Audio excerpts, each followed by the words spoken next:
윤석열 후보가 새 정부 출범 100일 동안 50조 원을 투입해 정부의 영업 제한으로 인한 피해를 전액 보상하겠다. 현실성이 떨어진다는 비판을 받는 이유입니다. 당하고 충분히 논의했던 공약은 아닌 것은 맞고요. 이 인터뷰에선 재원 대책은 단 한마디 언급도 악성 포퓰리즘은 세금 약탈입니다. 1,000조가 넘는 국가 채무는 미래 약탈입니다.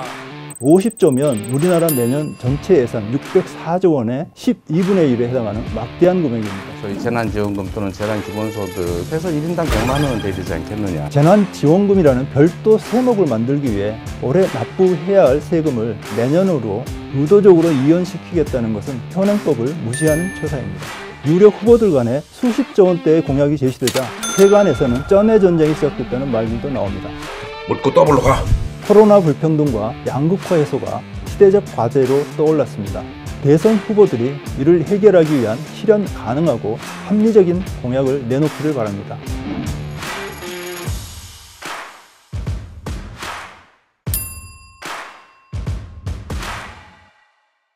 여야 대선 후보들이 막대한 예산이 소요되는 공약을 쏟아내고 있습니다. 일각에서는 후보들이 대선을 앞두고 유권자들의 표를 얻기 위해 돈 뿌리기 경쟁에 나섰다는 지적도 나옵니다.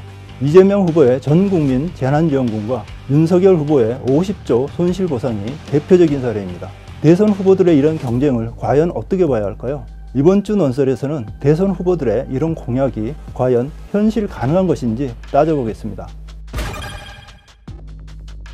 포문은 이재명 후보가 먼저 열었습니다. 이 후보는 10월 29일 이후 연달아 전국민 재난지원금의 지급 필요성을 밝혔습니다.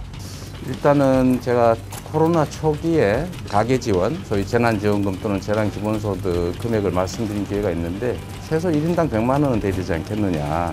이 후보는 1인당 100만 원은 해야 하는데 현재 48만 원에서 50만 원 가까이 지급했다면서 추가로 30만 원에서 50만 원은 해야 한다며 구체적인 액수까지 제시했습니다. 우리나라 인구가 5,182만 명이므로 30만 원씩 주면 16조 원, 50만 원씩이면 26조 원이 필요합니다. 그러자 윤석열 후보가 11월 7일 자영업자 손실보상과 관련해서 새 정부 출범 100일 동안 50조 원을 투입해 정부의 영업 제한으로 인한 피해를 원칙적으로 전액 보상하겠다고 밝혔습니다.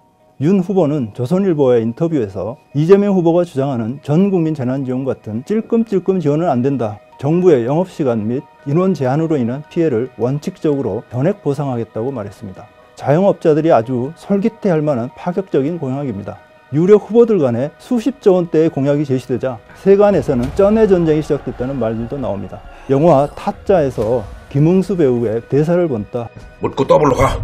묻고 더블을 넘어서 따따블로 가를 외치는 격이라는 겁니다. 저는 재정정책을 희화화하는 이런 비유를 좋아하지는 않습니다만 현실성 있는 재원 방안 마련이 없다면 이런 비유가 결코 잘못됐다고 말하기도 어렵습니다. 먼저 50조 손실보상이 현실적으로 가능한지 살펴보겠습니다. 50조면 우리나라 내년 전체 예산 604조 원의 12분의 1에 해당하는 막대한 금액입니다. 그러나 이 인터뷰에선 재원 대책은 단 한마디 언급도 없었습니다. 인터뷰 기사가 나오자마자 이런 문제가 제기되자 윤 후보 캠프는 예산 절감과 국채 발행을 방안으로 제시했습니다. 그런데 예산 절감은 말처럼 쉬운 것이 아닙니다. 각각의 예산 항목은 이미 그와 관련된 이해관계자들이 얽혀 있습니다. 해당 예산을 줄이면 이들 수혜자들이 강하게 반발하고 나올 것입니다. 예산 절감만으로 50조 원을 마련하는 것은 사실상 불가능합니다. 국채 발행, 즉 빚을 낼 수밖에 없다는 얘기입니다. 문제는 국채 발행은 지금까지 윤 후보와 국민의힘이 주장해온 것과 정면으로 배치된다는 겁니다.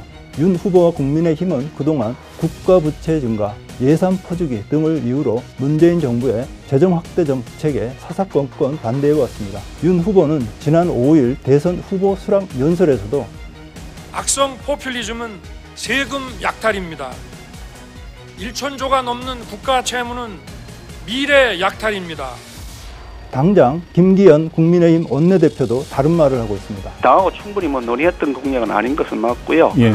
지금 당장 금년 예산 중에 그걸 다 반영하기는 현실적으로 어려워 보이고요. 네. 우리가 집권을 하게 되면 현재 지금 문재인 정부가 짜놓은 예산을 다시 재편성해야 된다고 봅니다. 20대 대통령 취임일이 내년 5월 9일인데 한 해의 절반이 다 지난 상황에서 50조나 되는 예산을 재편성할 수 있을까요? 더군다나 민주당이 다수당인 국회에서 이런 예산안이 통과될 수 있을까요? 어렵다고 봐야 합니다. 예산 지출은 반드시 국회가 통과시켜주지 않으면 불가능합니다. 결국 윤 후보가 대통령에 당선된다 하더라도 기존 당론과도 다르고 국회 동의도 거쳐야 하는 이런 큰 규모의 국채 발행은 쉽지 않을 겁니다.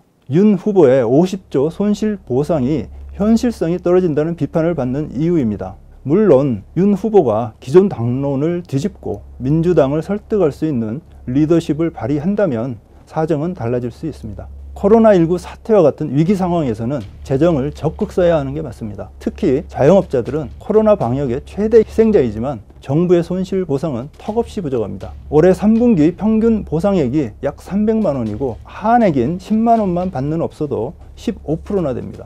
이마저도 받지 못하는 손실 보상 제외 업종도 여행업, 숙박업 등 부직이 있습니다. 집합 금지, 영업 제한의 여파로 일자리를 잃고 생계를 위협받는 노동자도 허다합니다. 이들에 대한 추가적인 집중 지원은 반드시 필요합니다. 그러나 재원 대책을 충실히 마련해 공약을 내놓는 것과 이런 것도 없이 과대 포장된 숫자를 내놓는 것은 다릅니다. 현실 가능성이 희박한 정책을 표를 얻기 위해 내지르는 방식은 자영업자들을 또다시 희망 고문하는 일이 될 것입니다. 다음은 이재명 후보의 전국민 재난지원금을 따져보겠습니다. 이 후보는 전국민 재난지원금 지급 이유를 이렇게 설명합니다. GDP 대비 국민지원금 규모가 다른 나라들에 비해서 턱없이 적다는 게 분명합니다.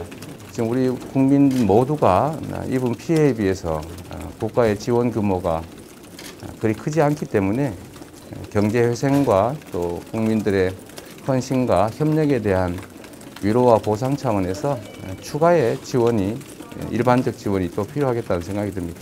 이 후보의 말처럼 우리나라가 주요 국가들에 견주어 코로나19 극복을 위한 재정의 직접 지원 규모가 적은 건 맞습니다. 10조가 넘는 초과 세수가 발생할 정도로 정부가 세수 추계를 잘못한 책임도 작지 않습니다. 초과 세수는 한 해 들어올 세금이 예상했던 것보다 더 많이 들어온 것을 말합니다. 이렇게 세수 추계를 잘못하면 정작 써야 할 곳에 예산을 제대로 쓰지 못하는 지금과 같은 부작용이 발생합니다. 하지만 그렇다고 해도 지금 전 국민을 대상으로 재난지원금을 지급할 때는 아니라고 봅니다. 코로나 불평등이 극심해진 상황에서 한정된 재원을 경제적 타격이 심한 취약계층에게 집중 지원하는 게 바람직합니다. 여론조사에 나타난 국민들의 생각도 이와 비슷합니다. 여러 여론조사에서 국민 60에서 70%가 전 국민 재난지원금에 반대하고 있습니다. 이런 이유 때문인지 민주당은 11월 9일 전 국민 재난지원금이 아니라 전 국민 일상회복 방역지원금으로 이름을 바꿔서 지급을 추진하겠다고 밝혔습니다. 전 국민 재난지원금 지급을 약속한 이재명 후보를 돕겠다는 뜻을 분명히 한 것인데 방법이 상식 바뀝니다. 올해 초과 세수분을 납부 유예하는 방식으로 내년 세입을 늘려 재원을 충당하겠다는 겁니다. 이런 방식은 유례가 없습니다. 국민의 일상 회복과 개인 방역의 지원을 위해 전 국민 위드 코로나 방역 지원금의 지급을 추진하고자 합니다. 소요되는 재원은 초과 세수분을 납부 유예해서 내년 세입을 늘려서 충당을 할 수 있을 것으로 예상됩니다. 민주당은 초과 세수 10조에서 15조 원으로 전 국민에게 1인당 20만 원에서 25만 원 수준의 지원금을 지급하는 방안을 검토하고 있습니다. 전 국민 재난지원금에 대해 반대가 많더라도 여당 대선 후보와 지도부가 꼭 필요하다고 판단한다면 추진할 수 있다고 봅니다. 다만 절차와 방식이 당당하고 합리적이어야 합니다. 먼저 국민들에게 전 국민 재난지원금의 필요성을 더 설명하고 이해를 구한 뒤에 국회에 내년 예산 심사 과정에서 반영하는 게 정도입니다. 예산 반영이 어렵다면 내년 초에 정식으로 국채를 발행해 재원을 마련하면 됩니다. 재난지원금이라는 별도 세목을 만들기 위해 올해 납부해야 할 세금을 내년으로 의도적으로 이연시키겠다는 것은 현행법을 무시하는 처사입니다. 현행 국가재정법은 연말까지 쓰고 남은 세금, 즉 세계잉여금이 발생할 경우에 의무적으로 국채 상환, 지방교부세 등에 사용하도록 규정해 놓고 있습니다. 이 법을 따를 경우 올해 초과 세수가 10조 원 발생해도 재난지원금에 활용할 수 있는 예산은 2조 원대에 불과해서 민주당이 꼼수를 낸 것으로 보입니다. 국세징수법에도 위배될 가능성이 높습니다. 현행법상 세금의 납부 이후에는 재난이나 도난으로 재산이 심한 손실을 보는 경우, 경영하는 사업에 현저한 손실이 생기거나 부도, 도산의 우려가 있는 경우 등 일부에만 인정됩니다. 갑자기 세금을 내기 어려운 불가피한 상황이 발생했을 때 세금 납부 시한을 연장해 주는 제도입니다. 민주당이 변칙적인 방법으로 무리수를 쓰고 있는 겁니다. 이재명 후보의 득표에 얼마나 도움이 될지 모르겠으나 국가 재정 운영에 군간을 허무는 나쁜 선례가 될 것이 분명합니다. 코로나19로 불평등과 양극화 현상이 심각해지고 있습니다. 대선 후보들도 이를 치유하기 위한 공약들을 내놓다 보니 그 어느 때보다 재정 역할에 대한 관심이 높습니다. 물론 재정에도 한계가 있습니다. 코로나19 이후 현 정부에서도 재정을 쏟아붓다 보니 재정 여력이 많이 소진되고 있는 것도 부인할 수 없는 사실입니다. 우리의 재정 여력이 얼마나 되는지 제대로 알 필요가 있습니다. 기본적인 몇 가지 지표들만 숙지하면 상황을 파악할 수 있습니다. 먼저 국내 총생산, 즉 GDP 대비 국가 부채 비율입니다. 재정 여력을 살펴볼 수 있는 가장 대표적인 지표입니다. 우리나라의 올해 국가 부채는 965조 원입니다. 올해 GDP가 약 2,000조 원 정도로 예상되므로 GDP 대비 국가 부채 비율은 47%대가 됩니다. 기획재정부는 이 비율이 계속 높아져 2025년에 58%대가 될 것으로 추정합니다. 이 숫자가 어느 정도 돼야 재정 여력이 소진됐다고 볼 수 있는지 감이 잘 오시지 않을 겁니다. IMF가 제시한 수치를 참고할 수 있습니다. IMF는 과거 경험치를 기반으로 선진국은 70%, 신흥국은 60%를 상회하면 부채 과다 상태로 간주합니다. 우리나라는 지금 선진국으로 분류되고 있습니다만 남북 분단에 따른 잠재적인 통일 비용이 반영이 됩니다. 그래서 대체로 60%대를 임계치로 보는 것 같습니다. 이쯤 되면 무디스 같은 국제 신용평가사에서 국가 신용등급 하향 조정 가능성을 검토할 수 있다는 얘기입니다. 그런데 코로나라는 미중유의 사태를 맞아서 대부분의 선진국들이 이미 국가 부채 비율이 100%를 넘었습니다. 미국이 133%, 프랑스 115%, 영국 108%, 캐나다 109% 등입니다. 전통적으로 재정 긴축 정책에 집착해온 독일도 72%입니다. 영국과 캐나다는 일부 신평사에서 이미 신용 등급을 한 단계 강등시키기도 했습니다. 그러나 이들 주요국들은 기축통화국이거나 준기축통화국으로 분류되는 국가들입니다. 부채 비율이 100%를 넘었다고 해서 경제위기 상황으로 내몰리지는 않습니다. 외국인 자금이 썰물처럼 빠져나가지 않는다는 얘기입니다. 우리나라는 이들 선진국에 견줘서는 아직 국가부채 비율이 상대적으로 낮습니다. 다만 증가 속도가 매우 빠른 것이 우려사항입니다. 2017년 39%대에서 4년 만에 8%포인트 높아졌습니다. 다른 선진국에 비해 아직 여력은 더 있다고 보는 게 맞을 겁니다. 또 하나 중요한 포인트가 재정의 지속 가능성 여부입니다. 가계나 기업처럼 국가도 일시적으로 돈을 많이 써야 할 곳이 생길 수 있습니다. 이런 때는 빚을 내거나 저축해 놓은 돈을 꺼내 써야 합니다. 그리고 나서 상황이 호전됐을 때 허리띠를 졸라매 곡간을 다시 채우고 빚을 갚으면 됩니다. 저는 긴급한 재정 소요가 있을 때는 단기적으로 국채 발행을 통해 재원을 조달하는 게 바람직하다고 봅니다. 다만 조건이 있습니다. 위기 상황이 지나고 나서 예산을 절감하거나 세금을 더 걷는 방식을 통해 곡간을 다시 채워 넣어야 합니다. 그래야 재정이 지속 가능해지고 미래 세대의 빚 부담을 떠넘기지 않을 수 있습니다. 저는 이 부분에서 다른 선진국과 우리나라가 태도나 접근 방식에서 차이가 있다고 봅니다. 미국이나 캐나다, 호주 등 주요국들은 지난해 코로나19 초기에 피해 구제를 위해서 천문학적인 규모의 재정을 쏟아부었습니다. 그러나 올해부터는 증세 등을 통해 곡간 관리를 하고 있습니다. 국제통화기금이 예측한 5년 뒤 국가 채무 비율을 비교해 보겠습니다. 미국은 올해 133%, 5년 뒤인 2026년에도 133%입니다. 바이든 행정부가 들어서 막대한 재정 지출을 하고 있는데도 부채 비율은 동일합니다. 캐나다는 올해 109%에서 2026년 89%로 오히려 낮아집니다. 우리나라는 상황이 좀 다릅니다. 우리나라는 올해 51.3%에서 2026년 66.7%로 무려 15%포인트가 높아집니다. 국제통화기금이 제시하는 부채 비율은 중앙정부와 지방정부 부채 비율을 더한 것에다가 비영리 공공기관 부채까지 더해서 기재부 계산 방식보다 더 높다는 점은 감안하시기 바랍니다. 왜 이런 일이 벌어질까요? 저는 두 가지를 주요하게 봅니다. 첫 번째로 우리나라 부채 비율이 계속 높아지는 것은 저출산 고령화 현상과 관련이 깊습니다. 이로 인해서 앞으로 잠재 경제 성장률은 계속 떨어지고 재정 부담은 더 커질 수밖에 없습니다.